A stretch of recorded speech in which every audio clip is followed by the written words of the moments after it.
বৈদ্যনাথ মন্দিৰ। বৈদ্যনাথ মন্দিৰ ভাৰতৰ অন্যতম প্ৰধান তীৰ্থস্থান। শিৱৰ 12 জ্যোতিৰ্লিংগৰ ভিতৰত বৈদ্যনাথ মন্দিৰৰ শিৱলিংগকো এক হিচাপে গণ্য কৰা হয়। সেয়েহে ভাৰতৰ শিৱ উপাসকসকলে বৈদ্যনাথ মন্দিৰ দৰ্শনত চৰম সাৰ্থকতা বিচাৰি পায়।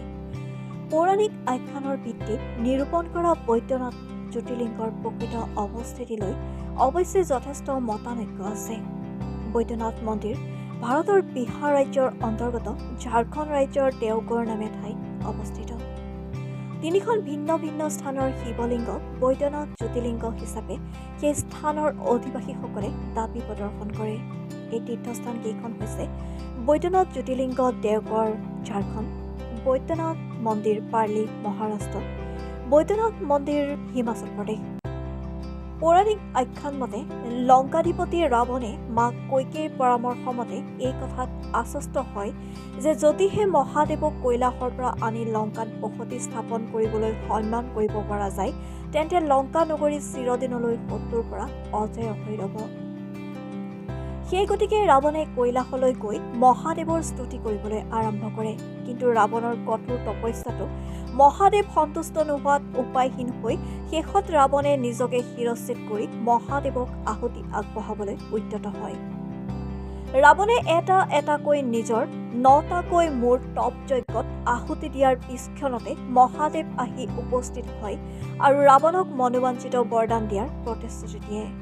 ৰাৱণে তেতিয়া মহাদেৱক লংকালৈ আহি বাস কৰিবলৈ অনুৰোধ জনালে। মহাদেৱে এই কথাত নিজৰ অপাৰগতা বৰ্ণনা কৰি কয় যে তেওঁ ৰাৱণক এক জ্যোতিৰ্লিংগ প্ৰদান কৰিব আৰু সেই জ্যোতিৰ্লিংগ লংকাত স্থাপন হোৱাটোৱে লংকা নগৰীক শত্ৰুৰ পৰা চিৰদিনলৈ ৰক্ষা কৰিব। লগতে এই বুলিও সাৱধান বাণী শুনালে যে যদিহে যাত্ৰাকালত ৰাৱণে সেই জ্যোতিৰ্লিংগক মাটিত স্পৰ্শ কৰায় তেন্তে সেই জ্যোতিৰ্লিংগ সেই স্থানতে চিৰদিনলৈ প্ৰতিষ্ঠিত হৈ ৰব।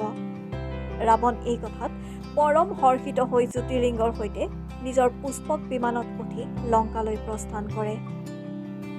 কিন্তু ৰাৱণৰ অলক্ষিতে ভগৱান গণেশে ততাতয়াকৈ জ্যোতিৰ্লিংগটি ভূমিত স্থাপন কৰে, যিহেতু দেৱতাসকলে ভগৱান গণেশক অনুৰোধ জনাইছিল যে জ্যোতিৰ্লিংগটি যাতে লংকা গৈ নাপায়। ৰাৱণে অলেখ চেষ্টা কৰিও জ্যোতিৰ্লিংগটো কিন্তু পুনৰ উদ্ধাৰ কৰিব নোৱাৰিলে। সেইবাবে বিমৰিশ মনেৰে লংকালৈ ৰাওনা হয়।